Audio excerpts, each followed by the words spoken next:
Naniniwala ang isang senador na hindi dapat hanggang investigasyon lamang ang gawin sa nangyaring pagguho ng isang bagong tulay sa Isabela. Dapat aniya may managot dito. Si Troy Gomez sa report.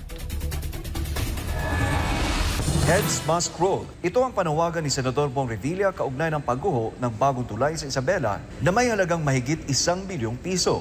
Bagamat inatasan na ang Department of Public Works and Highways o DPWH na magsagawa ng investigasyon para matukoy ang mga dahilan sa pagguho ng tulay, pinunto ni Revilla na hindi sapat na manatili lamang ito sa investigasyon. Kailangan din anyang magsagawa ng mga hakbang para matiyak na hindi na maulit ang ganitong insidente. Sinabi ng senador na ang kontraktor ng proyekto ay dapat na ma-blacklist at parusahan.